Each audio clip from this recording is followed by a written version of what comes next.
I can tell you that 4 years ago, it would never have occurred to me that would ever be able to say that I have great apes as personal friends.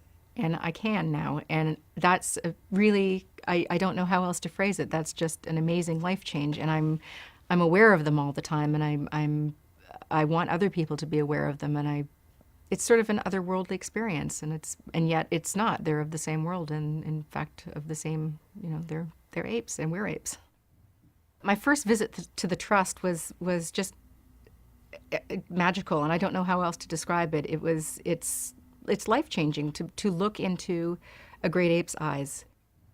You feel like they're looking into your soul and that you're looking into theirs. And to have a two-way conversation with a great ape in human language. I'm a writer. I work with words, and I have no words. Kanzi knows he's a rock star, and so he came in and he was very confident, and he came in displaying, the first time you see it it's very, very impressive. It's swaggering and running and sliding and hitting against walls, and then he was very eager, I think, even to show his work with the lexigram and the board and showing his comprehension and use of language. A, new, C. Ape House is dedicated to great apes everywhere, but especially Pam Benicia. I just felt a strong connection with her the first time I met her, and it was unexpected because she was the quiet one. She wasn't sure at first. She waited until she was sure of me, I think, until she became my friend. She just is the epitome of still waters running deep. She wasn't, I think, as eager to show off, and I had never had a conversation with an ape before, obviously, and so I had brought, thinking of ways to break the ice, I brought pictures of my dogs and of my children, and I showed her a picture of my dogs, and nothing, no response at all. And then I showed her a picture of my children, and this was from when they were much younger and they were in a bubble bath. And Pam Benicia and Liz were in there, and on the lexigram board said, "Babies washing bubbles." And it was the first time that I'd had the actual feedback, the two-way conversation with an ape, and it was magical. Can you find water?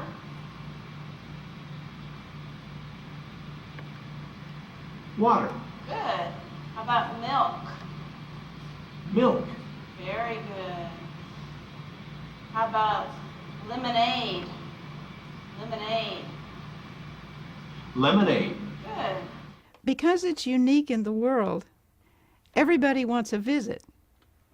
Every scientist wants a chance to see if this is really true or if it isn't true. I think as it comes to be understood, and this book is a big start, that it's really true, that a few things will happen. First of all, the world will want to protect it. Secondly, the world will want to try to create other similar situations, not just one. And they may want to see how far down the phylogenetic scale culture goes and how far down the phylogenetic scale linguistic kinds of phenomena go if you start to study them embedded in life rather than through the didactic training method of just holding up cards. So as we do that, we'll start to get a multifaceted picture of what culture is.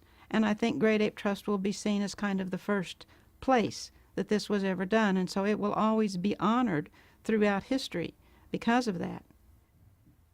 Ape House is about bonobos. It features bonobos, and it's also about human culture, and it transposes the two of them, and it explores the way in which bonobos relate to bonobos and humans relate to humans, and the different ways in which we do that.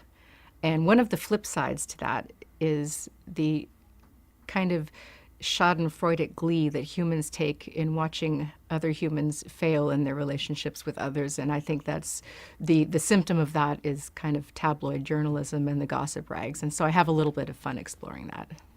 Many people just haven't heard about bonobos. And so if I can do anything with this book, I'd like to make people aware of them before it's too late and we lose them.